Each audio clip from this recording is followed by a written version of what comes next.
Hello， 大家好，欢迎收看《一件军外套》，每周跟您军事外交 Talk， 我是向正维。我们今天来到一个风光明媚的岛屿，叫关岛。关岛距离台湾呢，大概只有4个小时的航程，是距离台湾最近的美国领土。但我们来这边毕竟不是来出游的，我来这边做什么呢？原来之前关岛举办了 REFORPAC， 叫做部队重返太平洋的演练，到底有哪些精彩的画面？一起来看看。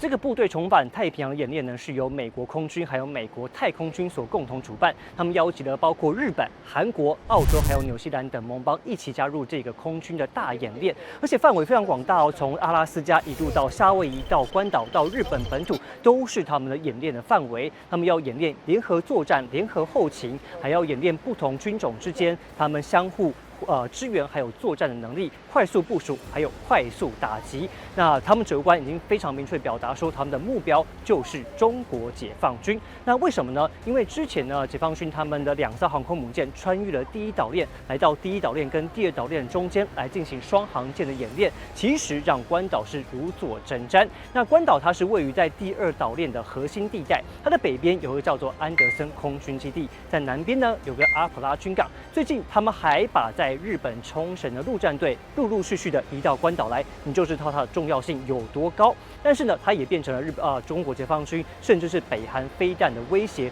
的第一个标靶。他们最近到底是做了哪些工作来进行相关的演练，还有保护他们整个岛屿上面居民的安全，还有当地居民到底怎么想？我们来跟他们的 PCIS， 也就是当地非常知名的智库来进行访谈，来听看他们怎么说。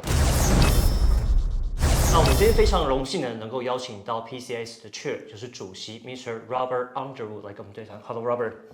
Hello. Good morning. Half a day. Have a day.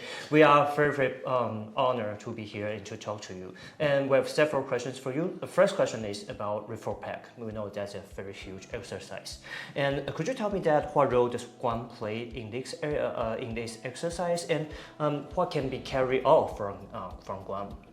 There's a lot of planes. Of course, it's a whole Pacific regional exercise, but Guam is in many respects the linchpin of that, as well as Saipan.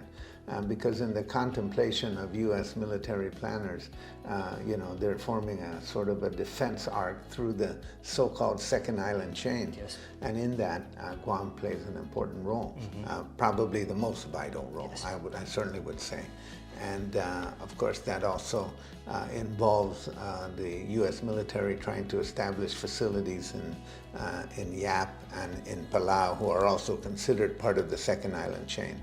All of that is organized around the capacity to project air power. And not just naval power. So that's why the bases are primarily naval bases. There's some attention to port facilities and things for the Navy, but primarily it's about the projection of air power. And so that means that Guam is a noisier place.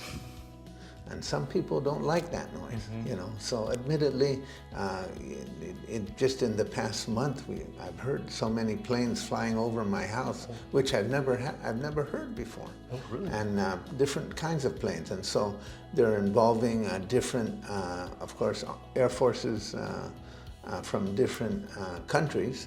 And in that capacity, it's also trying to establish a framework through which they're sharing some of that so-called burden of defense. But overall, it really points out to me the significance and importance of Guam. And I think that the leadership of Guam and the people of Guam don't really fully appreciate the kind of power and influence they potentially could wield as a result of this vital role that they play. Yeah, just like you mentioned, because Guam plays so vital role in the second island chain. But according to some news report, that if China invades Taiwan, Guam may also be affected. So has the Guam government or people prepared for this scenario? No. I think psychologically they think that that we will be involved, and that somehow the U.S. military is telling us that they're planning an enhanced integrated air missile defense system, which will keep the island safe from incoming attacks. The logic of that is all tied to Taiwan, because the assumption, or at least the argument that's given, is that if the PRC invades Taiwan and tries to forcibly bring them into the PRC, then the U.S. will act, and then the Chinese will then attack the nearest U.S. facilities and the central part of the second island chain, which is us. In that sense, Guam used to be known as the tip of the spear. But now I think we're the #1 target. So that's a different sense. And so I think the people of Guam are starting to wake up to that. I think people in Taiwan, of course, are very vulnerable, and they're taking steps to protect themselves. They're establishing shelters. I think in southern parts of Japan, they're building shelters. Nobody's building shelters here. They're offering Guam as a #1 target, and at the same time they're using the so-called defense of Guam as the basis for this $8 billion construction of an air missile defense system, but at the same time they're not doing anything to protect the civilians. Okay. That is very dispiriting as well. So that's really discouraging, disappointing. Sometimes you get enraged. You admit that sometimes you get angry about it.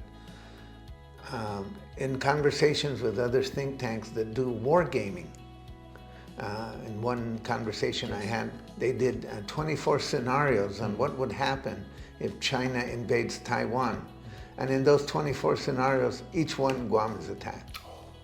So 100% possibilities. Yeah, so there's that appears to be #1, and yet the nature of the defense that's contemplated is mostly designed to protect the air assets of the United States, rather than designed to protect the actual people of Guam.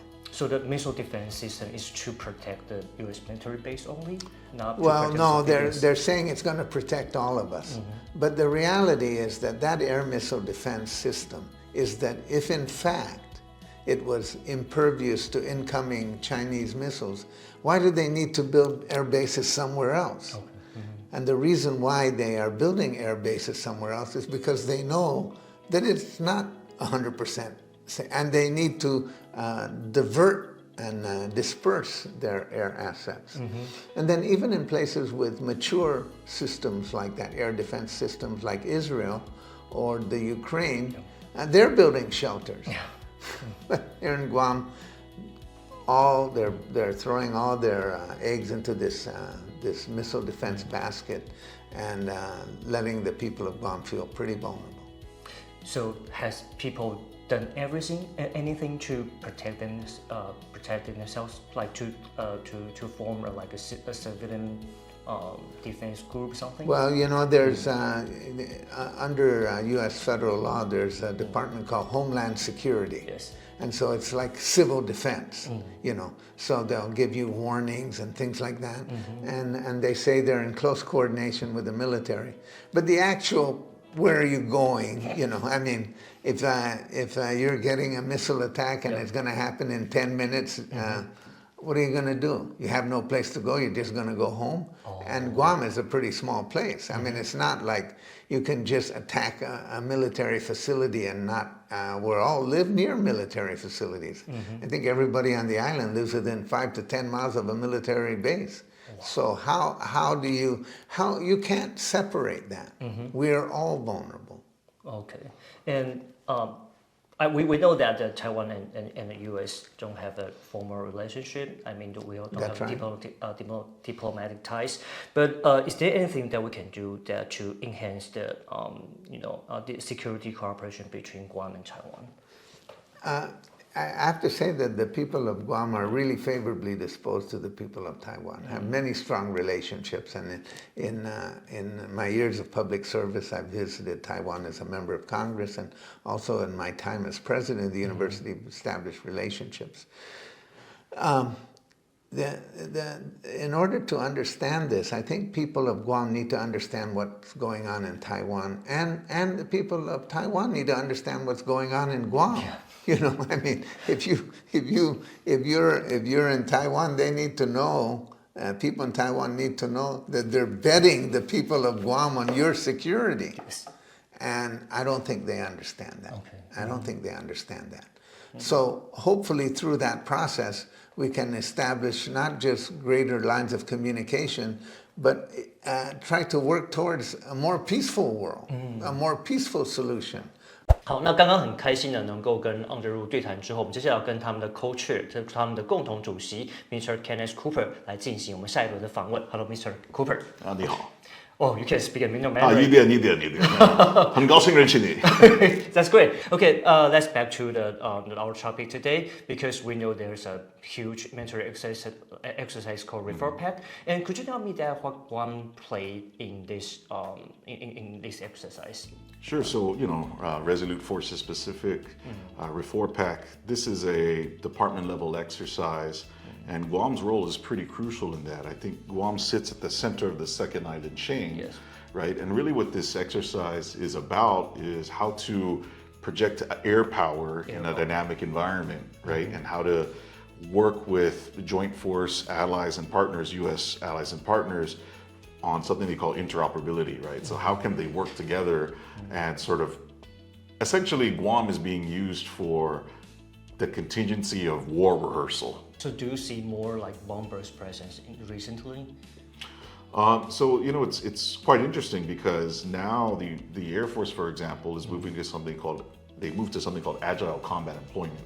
So there used to be something called continuous bomber presence, where there always be bombers here. Now it's more, the goal of the United States in today's geopolitical environment is to be strategically predictable, but tactically unpredictable, if you want to say it like that. Yeah. Okay, because according to news, China might attack Guam when it faces Taiwan. So, in your opinion, has Guam prepared for this scenario? I think we need to do a lot more. Unlike Taiwan and certain islands in Japan, yes. There's a lack of civilian infrastructure for protection in the case of a conflict. And so for me, as goes Taiwan, so goes Guam. So I think Guam and Taiwan are very much linked together in regards to war and kinetic conflict. We need to be talking to each other more. Can we talk more about the vital role Guam played in the second island chain? Because not only the Air Force base and naval base, we all know that the U.S. is moving the Marines from Okinawa to Guam. Right. So how Guam can become even more vital role here? Yeah, there's a lot of that going on, right? So of course, in addition, they opened up Camp Loss, right? It's the newest Marine Corps base to be activated. But in addition to that, there are also agreements, right? So for example, they want to have the Singaporean military bed down some of F-15s here in Guam. That's one example. But then what you also see surrounding Guam, right, is as Guam is central and center of the second island chain, you see that the United States is also making plans for other islands in Micronesia, right? So they're revitalizing airfields they used during World War II in the island of Tinian, right? They're in the country of Palau, for example, there's a TACMOR over-the-horizon radar system that they're building. There are also plans to expand and elevate the main harbor over there in Palau. And then, of course, there are similar projects that they want to do in Yap in the Federated States of Micronesia. And so it's not just Guam, but we're seeing the U.S.-affiliated Micronesia largely being used as preparatory sites in the case of kinetic conflict with China. Thank you so much, Mr. Cooper. We learned a lot from you, and thank you again for being on our show. 谢谢。 Thank you so much. 好，以上就是这集的一件军外套，希望对大家都有帮助，也对第二岛链的重要性有更多的了解。有任何的疑问呢，欢迎在我们节目下方留言来告诉我们你的想法，也欢迎帮我们订阅、分享跟按赞。那我们就下一集再见喽，拜拜。